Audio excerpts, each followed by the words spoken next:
carrying on the best of X-Men season, although that can be debated, the best of X-Men season, is X2 at the cinema at Cineworld, the sequel to the 2000 X-Men, following on the mutants trying to save humanity. The comic book Marvel franchise, which, you know, actually I was just saying to you, is quite mad. It was 3 years after. That's quite a gap from X-Men to X2. And I do remember that, but looking at it, like, because X2 is a real continuation on, so that's quite a gap of releasing those films like that. So I saw this at the cinema when it came out in Bedford. I actually had a film show on the radio station at college where I was studying film, and this was actually one of the films that I went and saw and did vox pops outside the cinema and did a review. And it was funny because I asked the guy what he thought of this X2 and how does it compare to the first one, and he goes, I haven't actually seen the first one, which I thought was mad because it's not a gripe, but the problem is if you haven't seen X-Men 2000, then going into this is probably nuts because you wouldn't know what's going on or who these people are, because it is a real continuation. Like, you definitely have to, if you're going to go and see X2 and you've not seen X-Men 1, don't do that. Like, that's because you will be lost. Just don't do that. I think it's probably better. There's bigger action pieces, more elaborate set pieces. I think X2 is an improvement on X-Men. I think X-Men was an interesting concept, putting it onto screen finally into a feature film, but I think X2 did do better. So it is a positive. I'm trying that is I did enjoy it. Do you want to go? Do you want to say something? Yeah. So yeah, like I said in the last review for X-Men, I felt that there wasn't enough power usage and things like that, and it's a little bit sort of slower building into the story, but this one I find is far more action packed, and you still get a lot of Hugh Jackman as Wolverine. He's kind of at the center of everything, but also not. So I really enjoy it. I like the pacing of the film. I do like where they start showcasing more powers, and the politics and the intricacies of humans and mutants and all those things. And yeah, I really, really like it. I really enjoy it. I think the cinematography is great. There's some fantastic scenes. Nightcrawler's scene at the beginning, one of my favourite scenes. It's really punchy. The choreography in that is great. And then all the hints throughout. I was telling Jason in the cinema that all the hints throughout towards the Phoenix, sort of little hints at Jean Grey's powers developing further, and then that sort of I remember the first time I saw it, I was very, very excited that they were going to do the Phoenix's story. This is one of my favorite X-Men stories, the Dark Phoenix saga. But then the third one, we'll get to that because they are playing, let's say, best of. They are doing the trilogy, so it's not my favorite. But building on from X2, which again, X2 is good. I was like, what's X2 all about? Why can't it just be X-Men 2? Yeah. Because then it's X-Men Last Stand. It's just X2 is always just weird, sort of. I've always just said X-Men 2. It's strange. Yeah. While he did that, but that's silly, petty stuff. Like, I'll say that the characters are cool. They are so everything from the first one is built upon and expanded. It carries on from the first one. I agree with you. So on the point of characters, like obviously Wolverine is still center of the attention and carrying the film, and Weapon X, which is weird because like it is X-Men and there are like Wolverine Logan films later on. So the fact that it really is. You say X2, you just think of Hugh Jackman walking out of his claws. Yeah. The weird thing about this one, it is to do with cast, is you have X-Men, but I do feel like the screen time is not fair on everyone. I feel like there are some characters that are very sidelined and elbowed out, and I remember thinking that the first time I saw it. Which one? So, for instance, and it's not, Cyclops is very elbowed out of this film. James Marsden, the Cyclops, he's literally at the beginning. He disappears for I have no problem with 75% of the movie, and then just comes back at the end. Considering, I'm not a big fan of Cyclops, so. But Cyclops was the face of X-Men, the cartoon series. He was a big character in the first film. He's very elbowed out in X2. Least favourite character. And I also, although Patrick Stewart gets top billing, which is always to do with politics of agents and actors' contracts rather than, and the thing is Professor X isn't a massive part, although the story centers around him, his screen time is actually quite small. Professor X's screen time is lacking.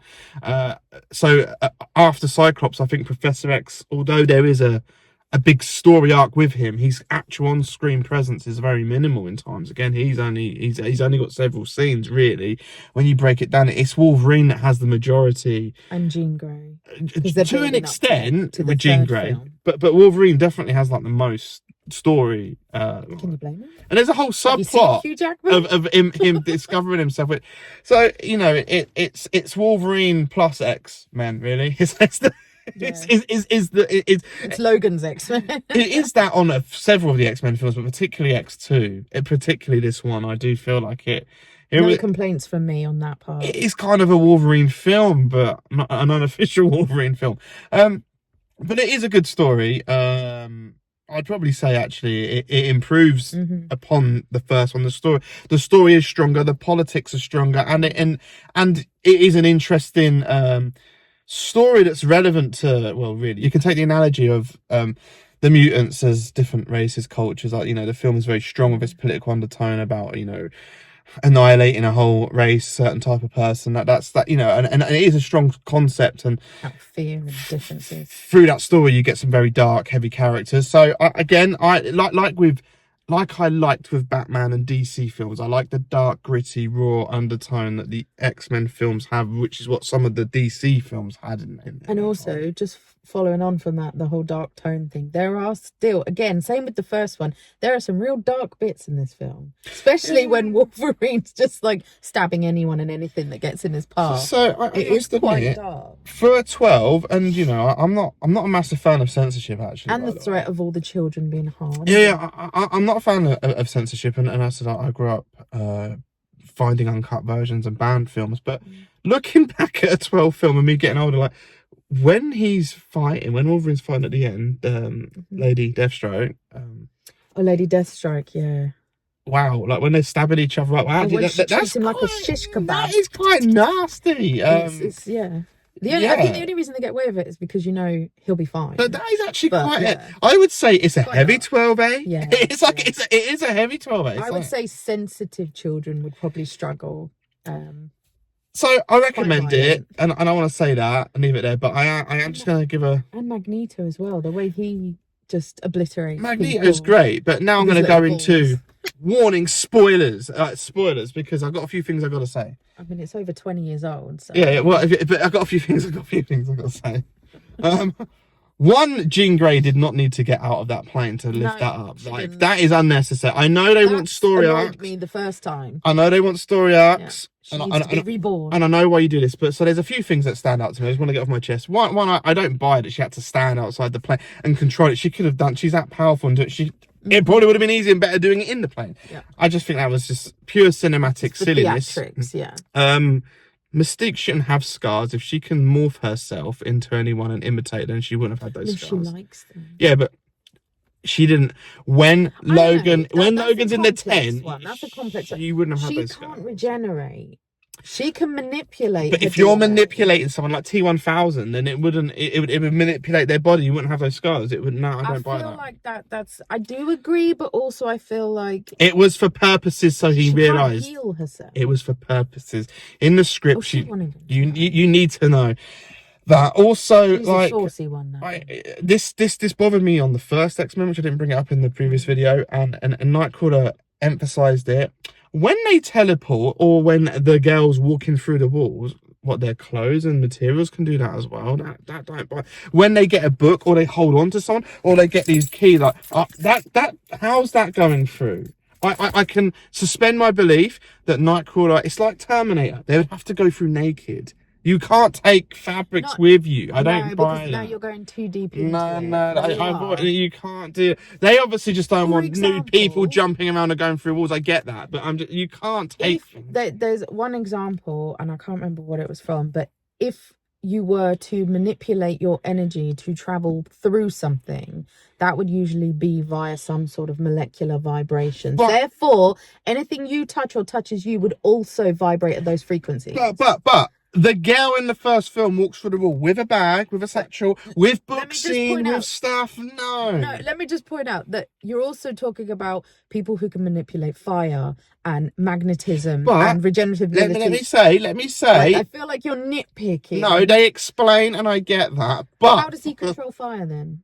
I get. And why doesn't it burn him? He can manipulate the fire, but why is he fireproof? I can. So these questions can be asked about everything. No, because the fire is him controlling and But manipulating. how? Like Professor X doesn't mind. I'm How saying can that he control minds? And how does that machine link him to every single living thing on the planet? someone going through the You're wall. getting too technical. No, someone going through the wall can't take something with them. Why not?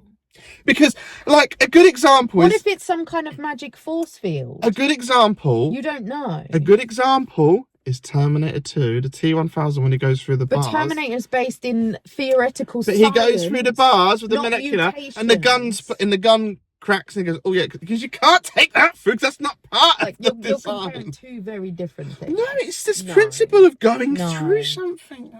Definitely I don't buy that. I've never bought that stuff. Because Well, I've got a better one for you then, because it's something that was talked about years ago when these films come out. And then when they did Wolverine, it was created a sense of confusion. So when Wolverine's skeleton was fused with adamantium, they insinuate that he did not have claws when they did that to him. He gave him claws, right? Yeah. But when you skip to Wolverine, and also this is from the comic books as well, claws. he had bone claws. But in the first two X-Men, that's not what's insinuated. Well, they don't insinuate anything in the first one. Create magic claws in his arms. In X2, he just like, I think he means by that he gave them adamantium claws. That's what he meant by that. No, his words were, "I just gave you claws," insinuating he I didn't think you're have reading them too before. deep and playing on words on that. No, I do. It has been brought up before. No, Because a lot of people were confused by the bone claws. They didn't get it, but they are in one of the comic books. Yeah, that makes sense. So the bone claws have had the adamantium put on them, which is why they're just now metal. That makes perfect sense. I buy that. They've just the bone claws are his bone structure, and the adamantium goes on that. That's obvious. So then they've just been improved, just like his bones. His bones. They insinuate he didn't have claws before. I didn't buy that. I just assume Stryker's like, I've gave you them as in he's improved them. I take that with a pinch of salt. Funny how you take things with a pinch of salt when you want to. No, because but you can't wrap your head around a girl walking through a wall. No, I can understand. No, with a satchel bag with books in and a cup of drink and whatever else. But the books aren't touching her. They are. They're in a bag. Everything's connected. That's not just physically not. The bag isn't floating behind her.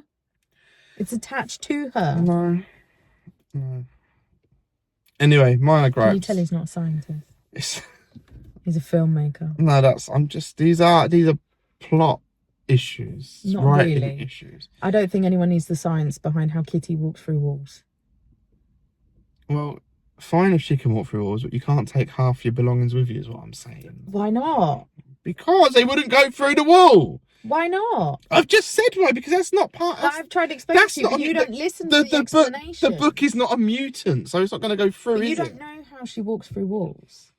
If she's manipulating her molecular structure, then what's to say she can't manipulate everything around her as well? Because she's a little student girl in a school, so she wouldn't know. Why couldn't she manipulate? See, you find the weirdest things to gripe about. But it's things... I really like this film, but I don't know how the girl's stuff goes through the wall. I like it. I don't think it's not like a cinematic masterpiece. It's not. It's a pretty damn good film. It's not blowing me away, but it was an entertaining, cool superhero action flick, which I do still stand by. These are better than some of the later Marvel Universe films that come in after Phase 1, particularly.